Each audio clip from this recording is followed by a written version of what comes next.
All right, welcome back to Politically Homeless. I'm Dave. As I often say, getting more politically homeless by the day. I've got my little tent out in front of the Capitol building, and I'm just all by myself.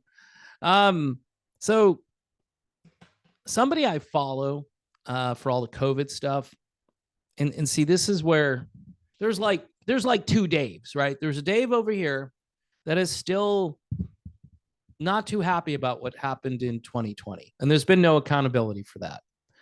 And all the neoliberals thought, hey, it was the greatest, safest, most effective product. And the guy who created that product, well, he didn't create it, but he spearheaded the effort known as Operation Warp Speed. Well, people are now fundraising for him, trying to pay his legal bills.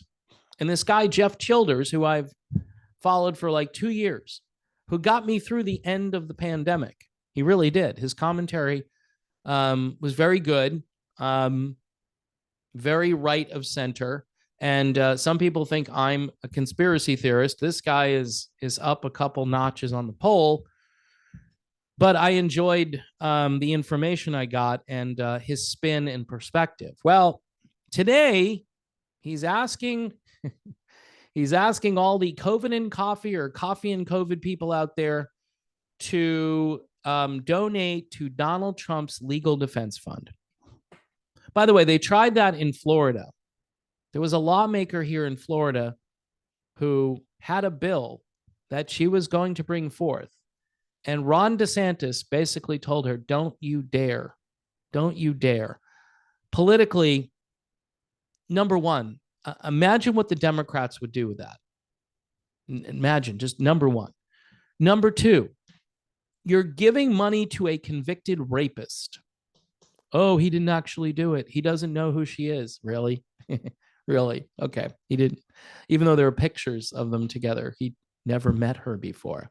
I never met her. I've never seen her before. Donald Trump's on tape saying the wackiest, crudest, most we're not electing a pope, Dave. No, not George Washington, not Abraham Lincoln, Donald Trump, who apparently ranked last in some historian survey about presidents. He's finished in dead last. I don't know if he deserves that, quite honestly, but folks, we're in uncharted territory. And if there's a group of people out there who are going to ignore the electorate, like not just their little MAGA group, but they're going to ignore independents. They're going to ignore Democrats who would love someone coherent to vote for. So their choices are the corpse, the guy who is mumbling and bumbling, and the left props him up and says, hey, at least he's not Trump. And they're right. At least he's not Trump. Well, you're going to vote? No, I'm not voting for. I'm tired of hearing if I'm not supporting Trump, then that means I'm supporting Biden because I'm not supporting Trump.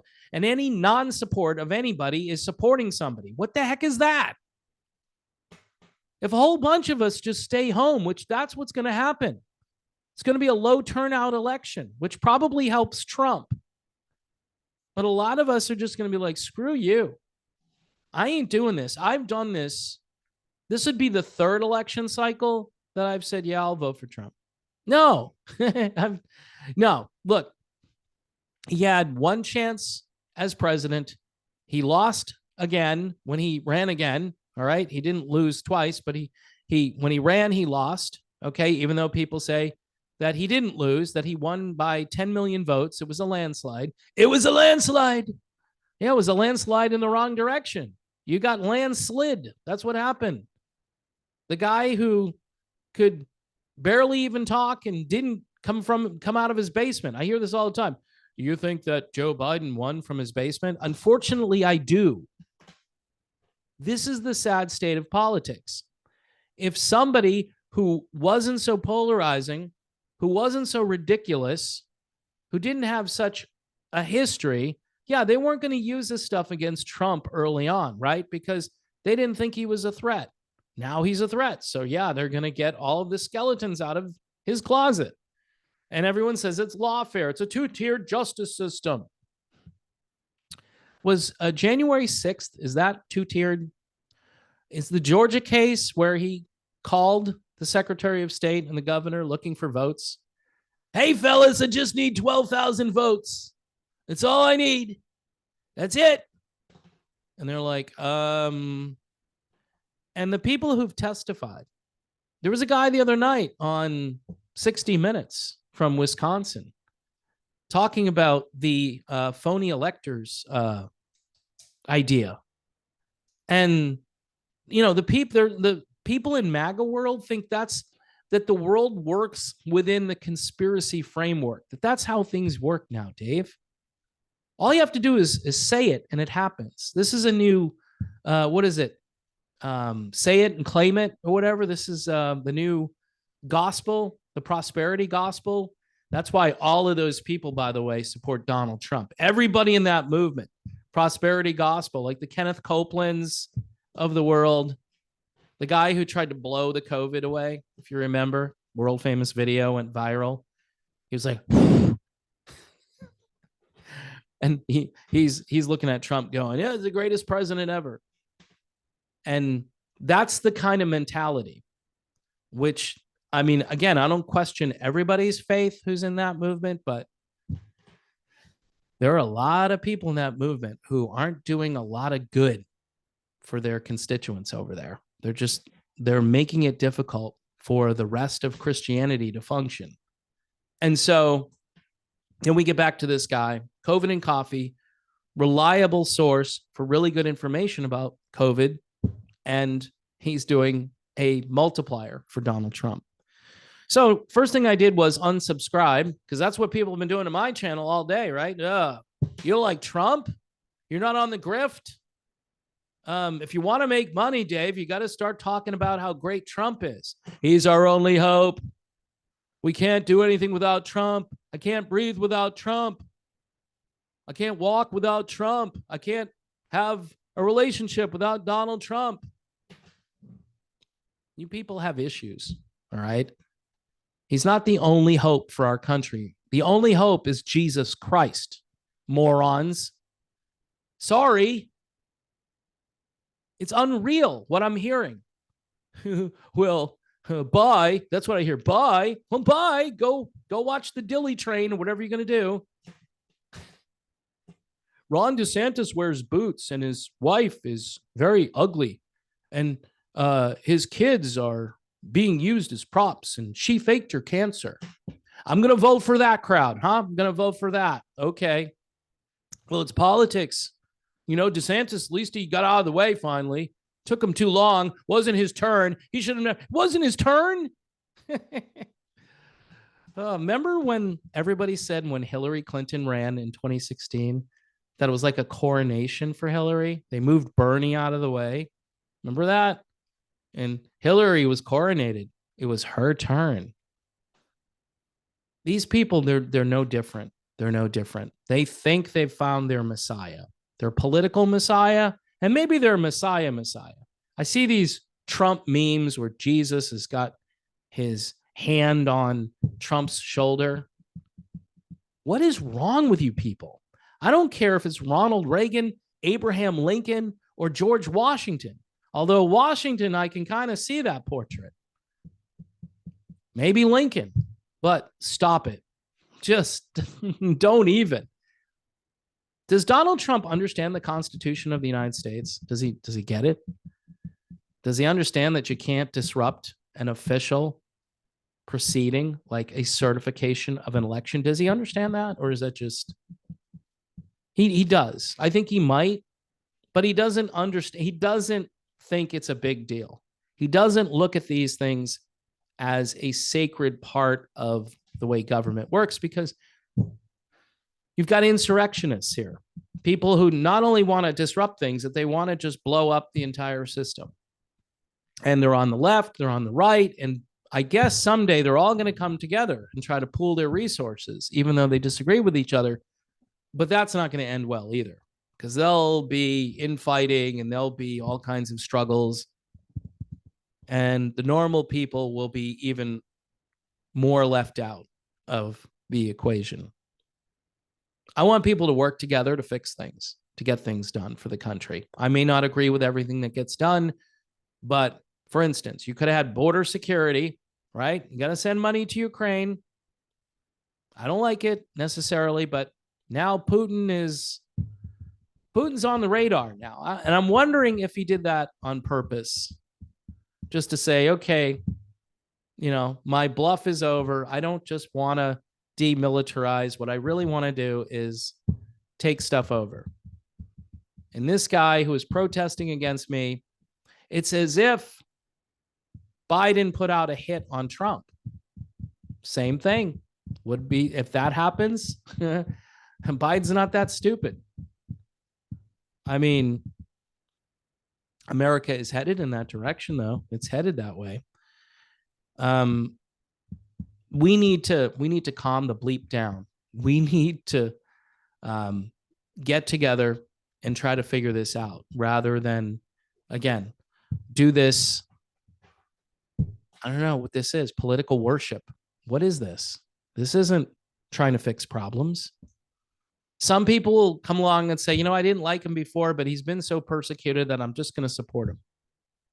All right. Well, good luck with that. What if he did win? What will happen if he wins? Is he going to be a dictator?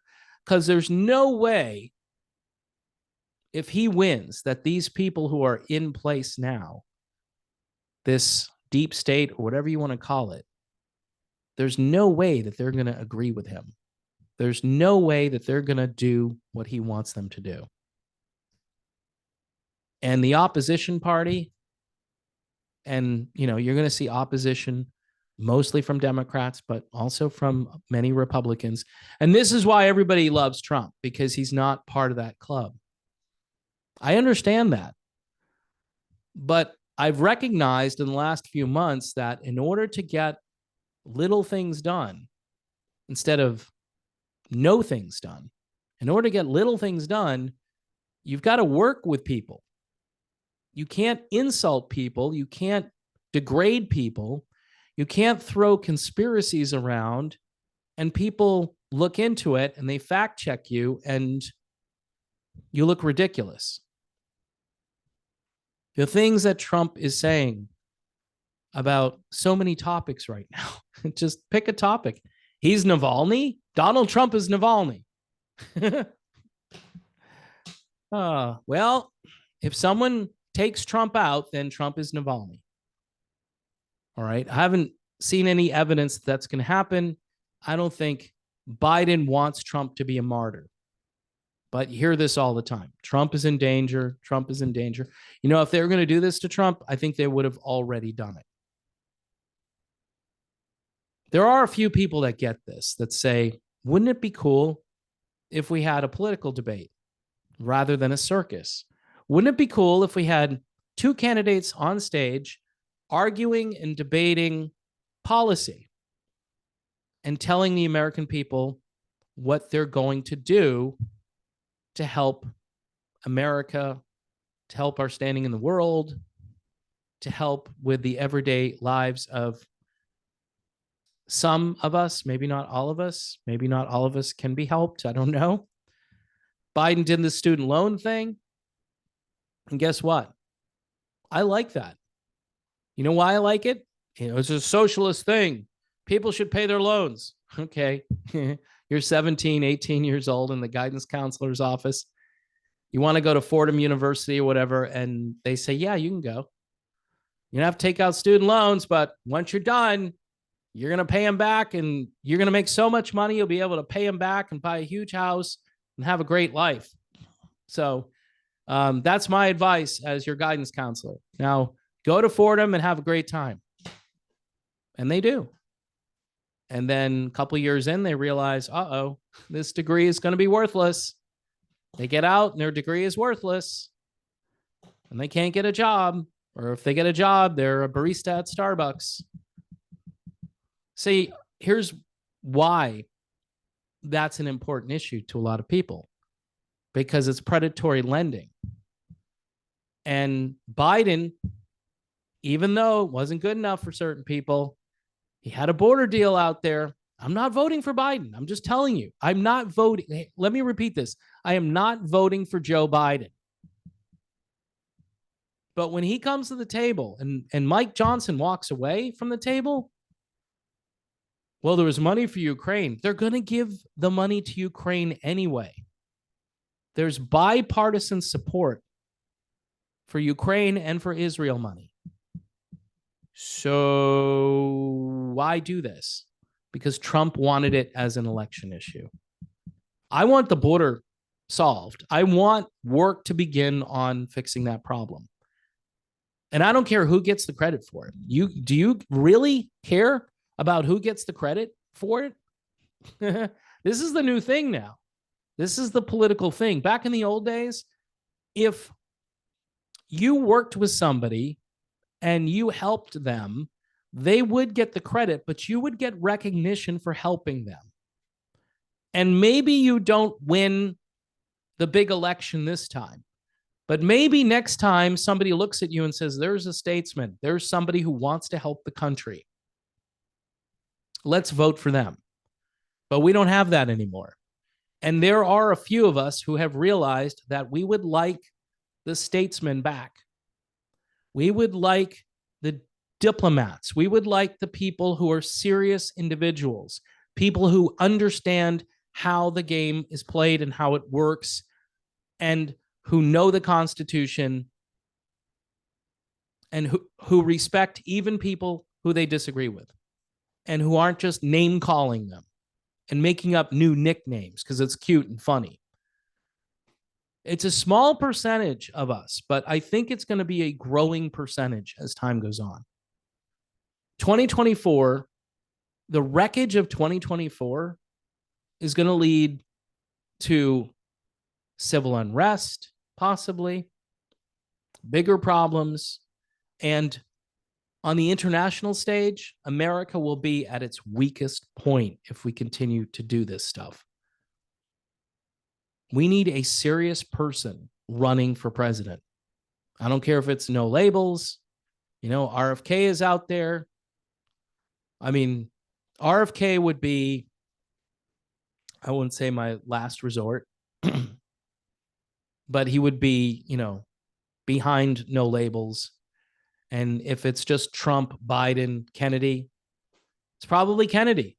And it would be a half protest, half, hey, COVID accountability, Jeff Childers, the guy from COVID and Coffee who is doing the fundraiser for Trump, force multiplier for Donald Trump, the billionaire.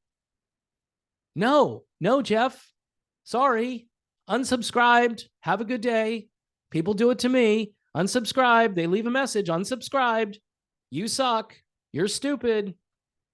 You're a tool. You're a clown. I'm tired of this. Tired of this bleep. It's my life. It's not your life. You don't have to agree with it, but you're going to be stuck with it.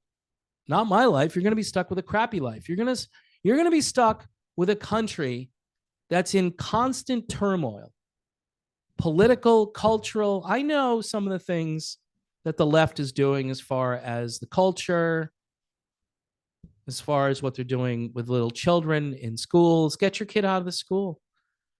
Use the free market. Get your kid out. There are ways to fix that problem. And then maybe they'll start hiring better people. There's an illness. There's mental illness out there. Can we have a debate on these issues? No, because it's Donald Trump's legal defense fund, the two-tier justice system. I don't think this has happened to any other president because we haven't had a president ever as inept as Donald Trump. Anyway, I've gone on too long. I know, more unsubscribers. You know, if you're to the left of center and you want to partner with me, somebody who's on the right of center, and talk about these issues and maybe come on the show, we can have a nice friendly chat and maybe we can illuminate some things. Maybe we can get some things out in the open, stuff that we know, stuff that's true, and the stuff that is gaslighting. Navalny. Trump is Navalny. Okay. All right. You guys have a good day.